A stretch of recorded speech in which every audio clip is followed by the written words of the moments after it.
नमस्कार मित्रांनो, मी हेमंत आणि तुम्ही पाहताय धक्काबुक्की. मित्रांनो, बारामती विधानसभेच्या पोटनिवडणुकीवरनं प्रचंड खळबळ होत आहे.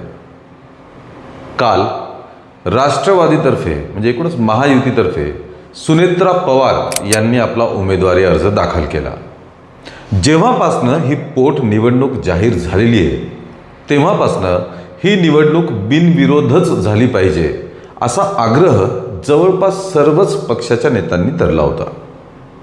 त्याला महाविकास आघाडीतील शिवसेना आणि शरद पवार पक्षाने देखील ही निवडणूक बिनविरोध झाली पाहिजे असं म्हटलं होतं आणि त्याला पाठिंबाही दिला होता. पण सुरुवातीपासूनच काँग्रेस ही बिनविरोधाच्या फेवरमध्ये नव्हती.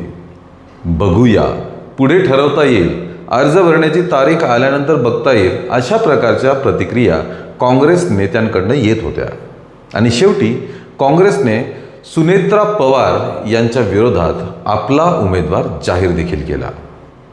काँग्रेसतर्फे आकाश मोरे यांना बारामती पोटनिवडणुकीत उमेदवारी देण्यात आलेली आहे. काल सुनेत्रा पवार यांनी अर्ज भरला. अर्ज भरण्याच्या आधी बारामतीत त्यांनी एक सभा घेतली. सभेत सुनेत्रा पवारांसोबतच सुनील तटकरे, छगन भुजबळ, एकनाथ शिंदे हे सुद्धा हजर होते.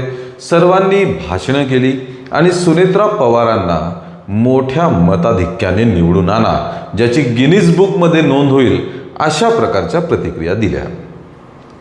यानंतर सुनेत्रा पवारांनी अर्ज दाखल केला आणि त्यानंतर ज्या घटना घडल्या आहेत त्याच्यामुळे महाराष्ट्राच्या राजकारणात खळबळ उडाली आहे.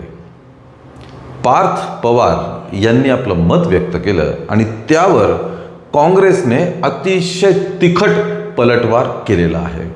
काय म्हणाले पार्थ पवार, त्यावर काँग्रेसने काय पलटवार केलाय, एकूण राजकारण का तापलंय आणि शांततेत बिनविरोध होणारी ही बारामतीची पोटनिवडणूक इतकी खळबळजनक का होतीये, या सर्व गोष्टी आपण समजून घेऊया या व्हिडिओतनं. पण त्याआधी आमच्या धक्काबुक्की या चॅनलला लगेचच सबस्क्राईब करा. मित्रांनो, काल पार्थ पवार यांना माध्यमांनी काही प्रश्न विचारले. सुनेत्रा पवार यांनी अर्ज दाखल केला आणि त्यानंतर पार्थ पवार माध्यमांशी बोलले.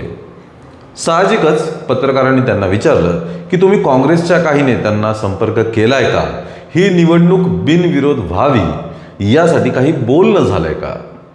कारण त्या अगोदरच बातमी आली होती की सुनेत्रा पवार यांनी हर्षवर्धन सपकाळ यांच्याशी फोनवरनं संपर्क साधलाय, त्यांना ही निवडणूक बिनविरोध होण्यासंबंधी आग्रह केलाय, विनंती केलेली आहे.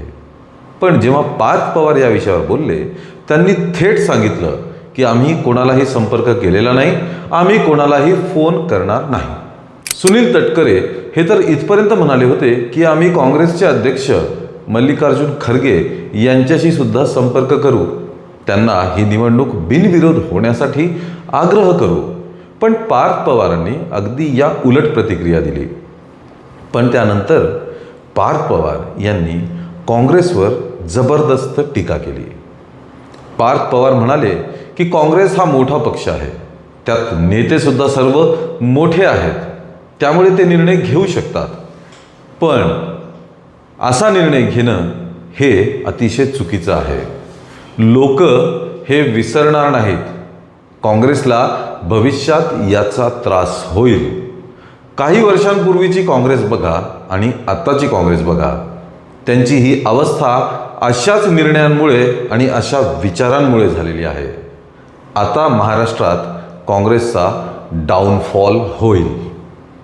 इतकी जळजळीत टीका पार्थ पवारांनी काँग्रेसवरती केली. पार्थ पवार जेव्हापासनं राजकारणात आलेत तेव्हापासनं ही त्यांची सर्वात तिखट प्रतिक्रिया मानली जाते.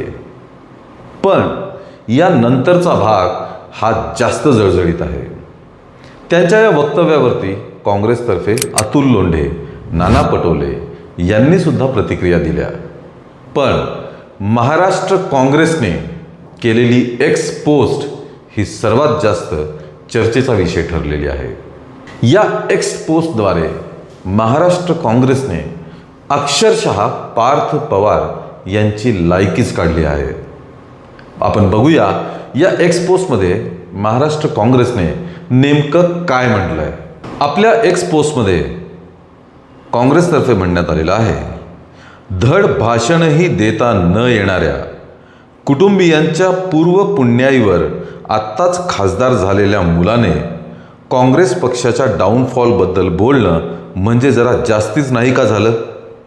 स्वतःच्या वडिलांच्या संशयास्पद अपघाती मृत्यूनंतर लगेच जमीन घोटाळ्यातील चौकशीतून बचावासाठी राजकीय सोय म्हणून शांत राहणाऱ्या महाशक्तीसमोर सरेंडर झालेल्या या कृतज्ञ मुलाने काँग्रेस पक्षाबद्दल न बोललेलंच बरं राहील. या मुलाच्या वडिलांना न्याय मिळवून देण्यासाठी कर्नाटक सरकारने त्यांच्या राज्यात FIR नोंद करून घेतला. तिथे काँग्रेस पक्षाचे सरकार आहे.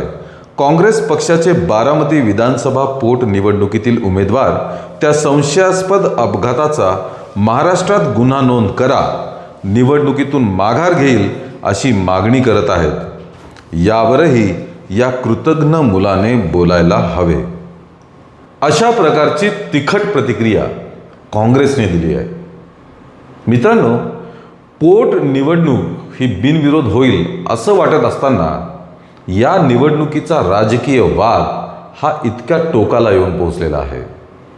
पाहायला गेलं तर सुनेत्रा पवार, पार्थ पवार किंवा जय पवार यांच्याबद्दल सर्वांनाच सहानुभूती आहे. कारण अजितदादा पवार यांचं अपघातात अकस्मात झालेलं दुःखद निधन.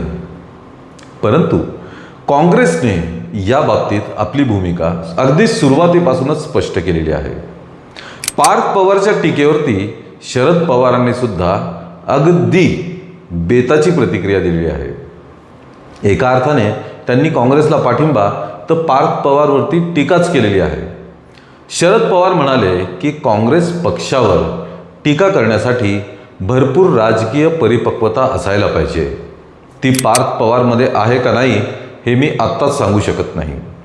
त्यामुळे पार्थ पवाराबद्दल शरद पवारांनी सुद्धा अशाच प्रकारची प्रतिक्रिया दिलेली आहे. शरद पवारांनी याआधीही सांगितलं होतं की जर कोणाला निवडणूक लढवायची असेल तर ती त्यांनी लढवावी, तो त्यांचा अधिकारच आहे. त्यामुळे बिनविरोधच झाली पाहिजे निवडणूक असं म्हणता येणार नाही.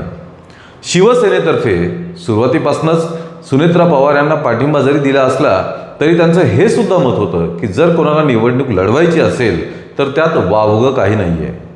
संजय राऊतांनी सुद्धा शरद पवारांच्या वक्तव्याला पूर्ण प्रतिसाद दिलेला आहे, पूर्ण पाठिंबा सांगितलेला आहे की शरद पवार जे म्हणतात ते योग्यच आहे. जर कोणाला निवडणूक लढवायची असेल तर ते लढवू शकतात. हाती आलेल्या माहितीनुसार बारामतीमध्ये एकूण 40 ते 50 अर्ज दाखल झालेले आहेत. आता जिथे बिनविरोध होणार होती तिथे इतके अर्ज दाखल झाल्यामुळे राष्ट्रवादी पक्षातर्फे आता ही निवडणूक बिनविरोध होण्यासाठी पुन्हा प्रयत्न सुरू झालेले आहेत. तशा आशयाच्या बातम्यासुद्धा येत आहेत, तशी चर्चासुद्धा होत आहे. त्यामुळे आता अत्यंत वादग्रस्त होऊ घातलेल्या या बारामती पोट निवडणुकीचा निकाल काय लागेल ते तर आपल्या भविष्यात कळेलच.